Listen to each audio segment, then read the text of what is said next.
আসসালামু আলাইকুম। আজকে একটি ভিন্ন রকমের ভর্তা রেসিপি দেখাবো। আপনারা তো ভর্তা অনেক রকমের খেয়েছেন, আজকে বাদামের ভর্তা খেয়ে দেখেন কেমন হয়। চীনা বাদামের ভর্তা বানাবো। উপকরণসমূহ: বাদাম, পেঁয়াজ কুচি, শুকনা মরিচ আর একটু লবণ, ব্যাস। আর কিছু প্রয়োজন নয়। এখন শিলপাটায় বাটাবাটি। শুকনা মরিচটা আমি বেটে নিব। মরিচটা ভালো করে ধুয়ে একটু পানি দিয়ে আমি বেটে নিচ্ছি।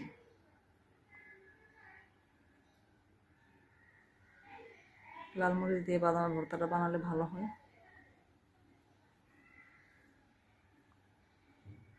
বাদামের ভর্তা একটু ঝাল হলে খেতে ভালো লাগে। বাদাম অত্যন্ত পুষ্টিকর প্রোটিন জাতীয় খাবার। আমরা বাদামটা ভেজে নিয়েছি, এখন মিহি করে মরিচের সাথে বেটে দিব। বাদাম ভর্তা বানানোর সময় আপনি বাদামটা বাটার সময় একটু একটু পানি দিতে পারেন, নাহলে শুকনো বাদাম বাটা হয় না।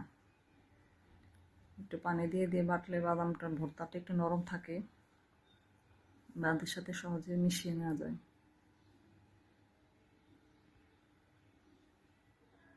বাদামের ভর্তা অত্যন্ত সুস্বাদু।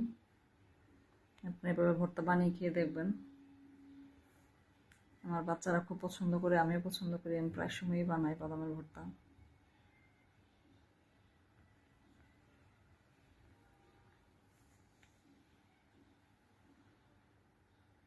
বাদাম বাটা শেষ হয়ে গেছে, আমি এবার পেঁয়াজ কুচি দিয়ে দিলাম।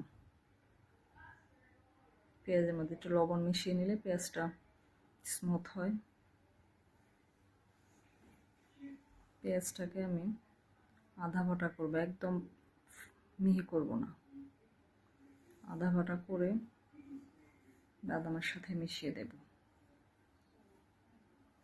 যে কোনো ভর্তার মধ্যে পেঁয়াজটা আধা ভাটা হলে খেতে ভালো লাগে।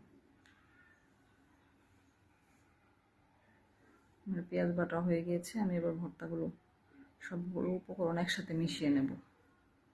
শুকনা মরিচ, বাদাম, পেঁয়াজ, লবণ, মাত্র 4টি উপকরণ দিয়ে খুবই সুস্বাদু একটি ভর্তা বানানো যায়। বাদামের ভর্তা খুবই টেস্টি, আপনারা খেয়ে দেখবেন। বাদামের ভর্তা অত্যন্ত সুস্বাদু, টেস্টি। গরম ভাতের সাথে খুব মজা খেতে।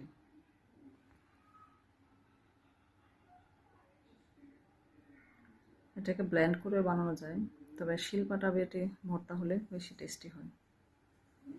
যে কোনো ভর্তায় শিলপাটা বেটে বানালে অনেক টেস্টি হয়।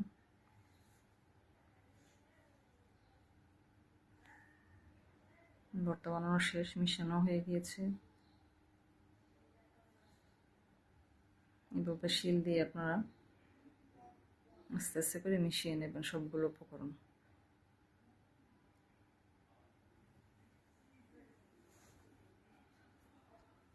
লবণটা আপনার পরিমাণ মতো দিবেন।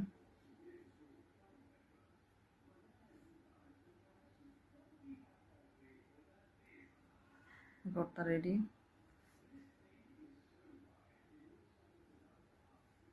সুস্বাদু ভর্তা। আল্লাহ হাফেজ।